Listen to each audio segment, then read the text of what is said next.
Okay, so I'm excited to hear more about your story, Manash, because I don't know that much about it. Besides the fact that you are now currently an amazing English teacher and that you have an amazing British accent, despite not being a native English speaker. So I find that very, very impressive. So I'm interested to know, first of all, in what sort of environment did you grow up? Were you growing up in like a multilingual environment or a multilingual home when you were a child? Well, hi, Kayla. Actually, uh, the environment that I was born and raised into was like I was born in a small village of Varanasi, which is a little bit far from the city. So I can't say that I had a bilingual environment where I could learn. But of course, it's because of India has been you know India was actually colonized by Britishers and sorry.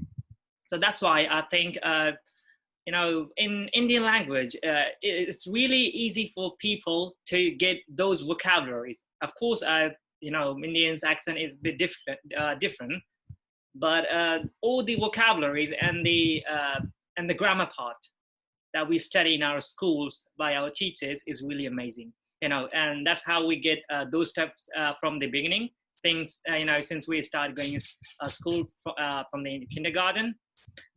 But yeah, when after my high school, I started putting myself in some kind of dual language environment because I was really keen, like normal any other kids when they want to learn English and they have no any resources. But I was trying to find how can I do that.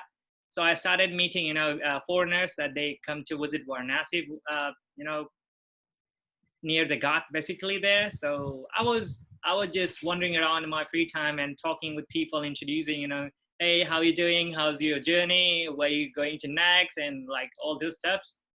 And that's how I started pick up, thing is whenever I listen them, I was trying to focus on their pronunciation.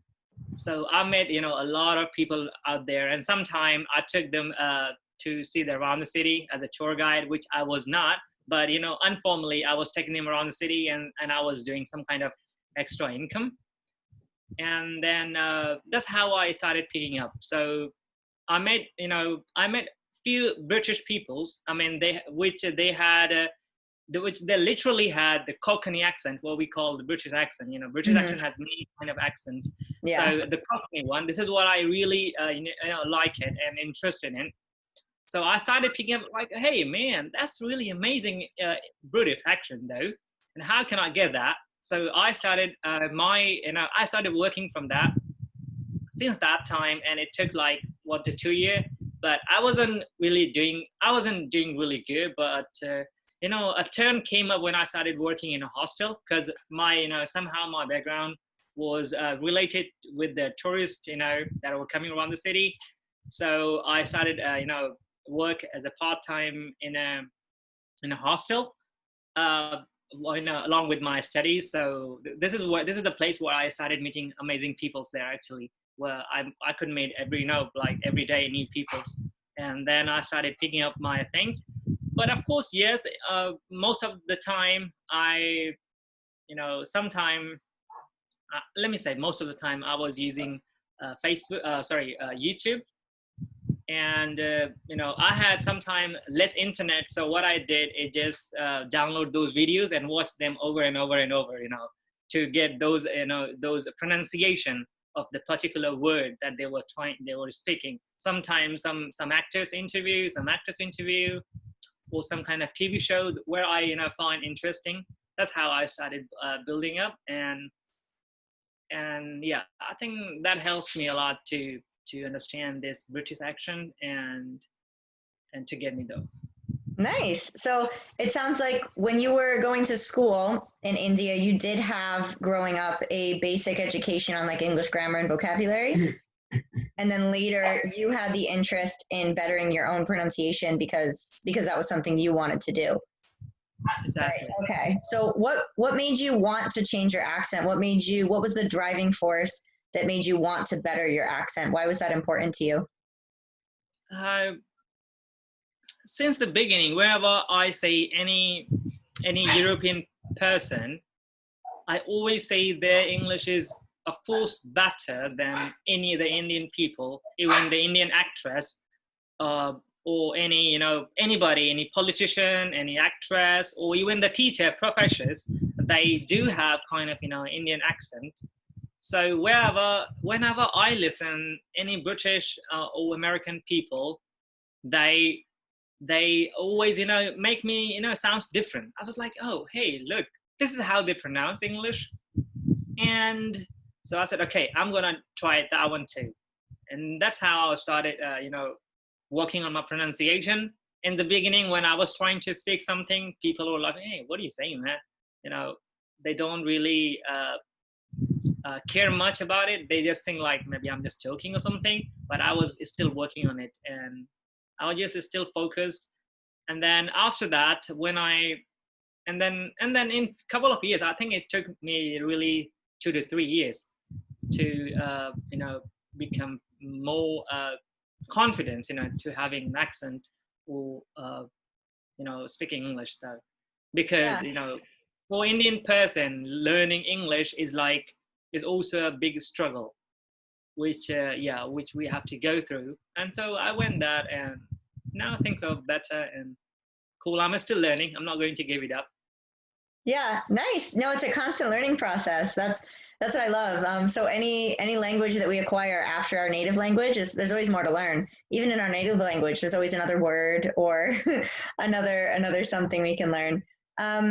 So yeah, I think it's really interesting that when you started working on your pronunciation, you were doing it through very natural interactions with people at the hostel, showing people around your city through normal social interactions. I think those are the moments where we really get the most out of it, and we don't take advantage of those moments enough. So it's really finding the confidence to put yourself out there and force yourself to, okay, I'm going to speak to this native speaker, or I'm going to speak to this person that I know might have trouble understanding me at first, but the more I put myself out there, the better I'll get at it. So I think that's really great. And those 2 to 3 years that you spent working on your accent, that took 2 to 3 years because you were doing it all on your own, right? You were figuring out your own techniques and your own methods on how to do it. I'd like to share one incident that happened with me, and I would never forget it. That was my first day when I joined the hostel, and that time I had the Indian accent and all kind of Indian. When you're listening Indian people, you have kind of the habits. You understand those kind of languages. Mm-hmm. So a person, I'm not really sure. I think he was from France. He came over and he knocked me at the door and he asked, "Can I have some uh, roll paper?" And for me, it was like, what's that? And I asked him twice, and I saw his face was like, oh man, it was like frustrated. What the hell is happening here? He doesn't understand any English. But it was not like I wasn't understanding. Whatever he tried to say, I understood. But the paper roll, it was like, the thing is, I think the vocabulary he was using was difficult, but it was my first day, and I didn't know that the tissue paper is also known as a paper roll, and so I like, oh okay, so and literally I had to call another person, like, hey, could you please tell me what he is trying to say? And he said, hey, roll paper. And he understood quickly. I was like, that feels me embarrassed, like, wow, this person who is Indian, he understands him better than me. I'm like, I've been working, for my English, like it's been literally 1.5 years when I joined the hostel already. I said, like, I've been working so hard and I couldn't understand even this simple word. So I was like, saying, okay, I know where I am now and how much work I need to do ahead. Yeah, So I think that's an amazing anecdote you share there, because we all go through moments when we're learning our second or third or fourth languages, those moments of embarrassment where we make a mistake or we don't understand, and it's very easy to get discouraged. And you allowed yourself to recognize that embarrassment, feel it in the moment, but then after you took that, you put a spin on it and said, okay, this helps me know where I'm at, and I see other people interacting in a way that I want to interact, and that shows me where I want to be. And then you use that as motivation as to why you wanted to do it better and how you were going to do it better. So I really love that. I think that's great. That's a point where many people, the first time they feel embarrassed about something, they just give it up, or they say, you know, this is too hard, and you didn't do that. And I think that's half the struggle. Not with just language learning, with learning anything. You know, you hit a roadblock and you want to stop, but if you keep going and keep pushing, getting through those roadblocks is like the, you know, going from this level to this level. You know, you just have to keep pushing through. So I think that's great. There's only one thing that my mom have taught me, and I'm not never going to forget it, that never give up. No matter how hard is it, there might be a solution for any single problem that you face in your life. I have been, experienced in my life, say like up and down a lot, but that's only the way that I learn everything, So I have learned from my own experience. So I really, I always thank my mom that to teaching me a very important lesson that also helps me a lot. So I never give up on anything, no matter how hard is it or how far is it. No, I'm awesome. like, yeah. You're an inspiration, Manash. I love it. I love it. That's very inspiring. So wow, I love it. I love your story. So at what point did you realize that you thought it would be a passion of yours to actually teach English to other people? When did you reach that point, or when did you feel confident enough in your English to say, hey, I think I could do this? Well, it has been a secret for me. When I was studying in high school, and then I started teaching since that time. I was doing a tutoring, giving tuitions to other students, small kids, because I was really good at. I mean, I'm not, I should say that I was really good in my class. I always get, better marks and high grades always. So some people, they asked me to, just give some extra time to their kids so that I could have some extra earning though. So I was going, door to door and giving, students tuitions. And then after that, when I went into 10 plus 2, I mean intermediate, which is what you call in India, 10 plus 2. I was studying in 10 plus 2, and in another school, I was teaching the students 10 plus 2. Oh, okay, nice. The principal made me promise that please do not share what is your qualification to anybody. If anyone asks, then you make it higher. Like I said, okay, but yeah, I mean, I was just studying and I was teaching along with that, the same thing. So it was like teaching has been my passion since the beginning. I can see that while I was working in hostel during my weekends, people used to call me to teach, if they had some problem with their kids, so I used to go and help them out. So it's like it's since the beginning. And then I was teaching in coaching tuitions in the schools. It's been like 4 or 5 places. And then after that, so when I started working in hostel, my teaching was stopped for a couple of months. I mean, let me say nearly 1 year that I stopped teaching everything. I was just studying and working hostel because hostel takes a lot of time to be there. Definitely. So after that, when I was working there, I didn't know that I could come here in Thailand and work here as an English teacher. A friend of mine from South Africa, I really appreciate her. She's the one who helped me out to get from India and come here.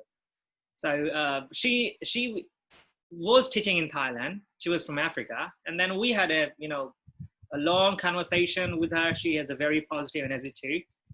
So when I met her, she said, "Manash, if you want to come, I can introduce some people to you that were you can work in Thailand too." I said, "Wow, really? That would be really amazing." So she introduced me an agency, and then they had a Skype call, like interviews, and they said, "Okay." They were really impressed when they saw me, and they said, "Okay, we have got a job for you." So, and they invited me like next week. The next week you have to fly to Thailand. So I had my passport and everything ready, and everything was okay. And then when I came into Thailand, since that, teaching has been like a profession. It's been literally 5 years that I came here, and I'm teaching here. Nice. I love it. I think your story is so inspirational, thinking of where you started and where you ended up going just from pure determination. Because a lot of other people that maybe went through the same basic education you went through, they didn't get to where you're at because they didn't stick with it. Or they didn't find their personal methods that worked for them to motivate themselves to study in that time away from the classroom. So I think that's great. So for people who maybe don't have that same motivation that you do, that are lost, they don't know how to take initiative, what sort of things would you recommend that they could do to get started now to try and better things like not only their accent, but maybe their grammar and stuff too? I know you said you use YouTube videos a lot. Were there certain types of videos that you looked for, any types of consistencies or themes that you used to help you obtain that extra level or get to that next step? When I was struggling to learn English that time, I'm still having that kind of problem. If I have any question that I don't really know, then I cannot sleep without knowing the answer. I No love matter that. how long, I have to find the answer. What is it? You know, and I really want that. I'm keen to find the answer, no matter how many books I read, no matter how long I spend on searching on internet, but I have to find what is the answer because I don't know. I think that's what actually helped me out. Whenever I know any vocabularies that I heard I didn't know, I have to find out what does it mean. No matter how busy am I, but before sleep I have to find out and know what that is exactly mean. Yeah, So I love yeah, that. I would recommend people to. The first thing is, simple thing is not easy. Learning 5 vocabularies a day is not easy. I mean, it's very simple thing, but doing it constantly every day is not easy. That's what I mean when I said simple things are not always easy. Hmm. People can say, okay, I can start from now. I mean, like from today, I say I'm starting from zero. I don't know any vocabulary in English, but I'm committed to myself that, okay, from today on, I'm going to learn 5 new vocabularies every single day. No matter what happened, I will not sleep without learning those 5 new vocabularies. Just 5. In 1 week, 1 month, most of the people can continue 1 month, 2 months, and then they drop off. Like, oh, just leave it. But what if they just continue for 1 year? You can imagine how much their vocabulary will build up, even literally more than the native speakers. Exactly. That compound effect, it just keeps building Yeah. upon each other. So the commitment to ourselves is really important. We have to, stay focused. It's the first day, no matter how long it has been already, but we must focus and, keep working on it. That's how it really helps us. No matter it's about grammar or it's about vocabulary or about English or any other language, we must be just focused and committed to ourselves. We're not going to do that. We're not going to, just give it up. Yeah, I love that. And I love the way you phrase that. That the simple things are not always easy. Simple does not mean easy. And that's something that I think a lot of people get frustrated with because they know, okay, the steps are simple. Someone's giving me the steps, but it never feels easy. Why is that? And I think a lot of that comes from within that dedication to ourselves, that commitment to our own sort of learning. So I think your story can be something that can help motivate other people to stay committed to it because they can see where they can end up if they put in that time and that work and that effort. And it doesn't have to be a laborious or difficult thing. It can be simple as long as you find a way to do it that you enjoy. You just love finding answers to things or you love meeting new people. So you can find ways to practice your language or discover those new facets of a language through the things that you already love, which I think is one of the great things about learning language compared to learning a specific topic. You can talk about anything in your target language. So how would you say your life has changed as a result of learning English? So do Yes. you, for example, if you had never learned this level of English, if you had never worked on your pronunciation, where would you be now? How would your life be different? If I won't be able to speak English this way, the first of all thing that I would have never got any job in any international schools where I'm teaching right now. The place where I teach is affiliated from the Cambridge University, London, which is like one of the best, universities, institutions in the world that has the best education. So I'm really glad that I got a chance to work at that point where I can enhance my experience and skills. So the question that if I were not able to speak English this way, where would I have been? So I can say that I, if I was not, I wouldn't be able to speak English this way, then probably I would have been still working in India in some kind of company related to computer, software computers, or maybe somewhere in bodybuilding. In bodybuilding. Oh, that's interesting. Oh, so there's a new little interest of Manash that we just found out there. English and bodybuilding. He likes to work out. I love it. I love it. Well, that's amazing. I think it's very evident how much learning English has changed your life. And you can show lots of people that you can do it on your own. You don't necessarily need to pay some private academy or have some crazy thing.